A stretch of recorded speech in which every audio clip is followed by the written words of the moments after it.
Permeability में बात करें अगर कोफिशिएंट ऑफ परमिएबिलिटी की, तो वहां पर आता है वो निकल के कहां से, that is your Darcy law से। तो बात कर लेते हैं इस लॉ के बारे में। और डार्सी लॉ के हिसाब से अगर बात करें तो इन्होंने बोला कि लैमिनार फ्लो कंडीशन के लिए किसी भी saturated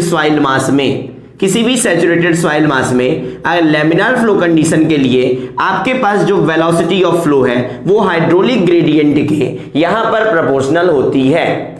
according to this law for laminar flow condition in saturated soil, velocity of flow, आपके पास में जो वेलोसिटी ऑफ फ्लो है वो हाइड्रोलिक ग्रेडियंट के प्रोपोर्शनल होती है। तो इन्होंने क्या बोला, according to this V is proportional to I, जहां पर V क्या है आपके पास में वेलोसिटी है, डिस्चार्ज वेलोसिटी है। I क्या है आपके पास में, हाइड्रोलिक ग्रेडियंट। हाइड्रोलिक ग्रेडियंट क्या होता है, हाइड्रोलिक ग्रेडियंट होता है आपके पास में that is your head loss per unit length. तो हेड लॉस कौन सा, कि मान लो कि यहां पर आपके पास में कितना था, ये हेड, ये सपोज आपके पास में H1 था, यहां पर आपने ये हेड देखा, ये कितना था आपके पास में, दैट इज योर H2 था। सो आपके पास में हेड लॉस क्या हो गया, that is your H1 minus H2। Length क्या है, लेंथ है आपके पास में यहां से लेके यहां तक जो यहां पर वाटर पार्टिकल ट्रेवल कर रहा होगा, आपने बोल दिया लेंथ हो गई आपके पास में ये। सो ये क्या हो गया, हाइड्रोलिक ग्रेडियंट। इन्होंने बोला कि V is proportional to I, और जब इस प्रोपोर्शनल को हटाया तो कांस्टेंट निकल के आया K। सो हो गया आपके पास में V is equal to K into I। K की बात करें तो ये K होता है आपके पास में, ये जो K है आपके पास में, इसके को आप बोलते हो that is your coefficient of permeability, जिसके बारे में आपने पूरा का पूरा एक टॉपिक पढ़ा हुआ है। तो कोफिशिएंट ऑफ परमिएबिलिटी निकल के आया V is equal to K into I। Further फॉर्मूले को आगे लेके गए, आप बोलते हो कि discharge Q is equal to होता है आपके पास में V इंटू A। तो फॉर्मूला निकल के आया Q is equal to V is equal to K into I। So this one is equal to K into I into A। Is it okay? तो यहां से आप वेलोसिटी जो निकालते हो उसको आप बोलते हो Q डिवाइड बाई A, और इसको आप बोलते हो नाम क्या, that is your discharge velocity. और यहीं पर गेम होता है स्टार्ट।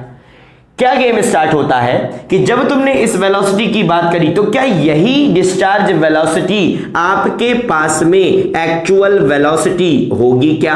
क्वेश्चन यहां पर ये है कि बात करेंगे ये जो डिस्चार्ज वेलोसिटी है ये सॉइल मास में आपने निकाली, जहां पर ये एरिया रिप्रेजेंट कर रहा है, ये क्रॉस सेक्शनल एरिया। तो आपके पास में क्या यही एक्चुअल वेलोसिटी होगी? तो आप बोले कि नहीं, एक्चुअल वेलोसिटी या फिर अगर तुम सीपेज वेलोसिटी बोलो तो डिस्चार्ज तो ठीक है जो पास हो रहा होगा, बट जो एरिया कंसर्न आपने पूरा का पूरा कंसीडर किया है ये थोड़ा सा रॉन्ग है। तुमने बोला कि सर ये पूरे के पूरे एरिया से वाटर फ्लो नहीं करता, सिर्फ पोर साइज जो वॉइड होंगे वहां से फ्लो करेगा। तो आपको यहां पर एरिया ना लेके लेना चाहिए था क्या, that is your area of void. तो आप यहां पर इसको बोलते कि ये एक्चुअल वेलोसिटी, या फिर इसको यहां पर बोलते that is your seepage velocity.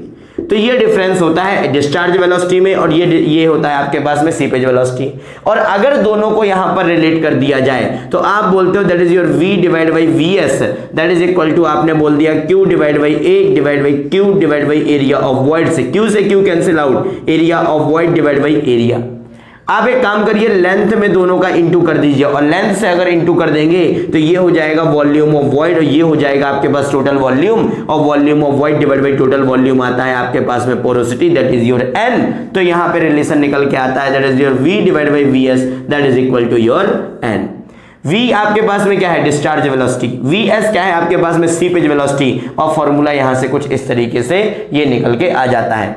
Further आप इसको रिलेट कर देते हो, आप इसको रिलेट करते हो V is equal to K into I, VS is equal to बोलते हो KP into I, and that is also equal to N। और ये आपके आगे जाके इसको बोल दिया that is your K divide by KP, that is equal to N, where K stand for coefficient of permeability and KP stand for coefficient of percolation.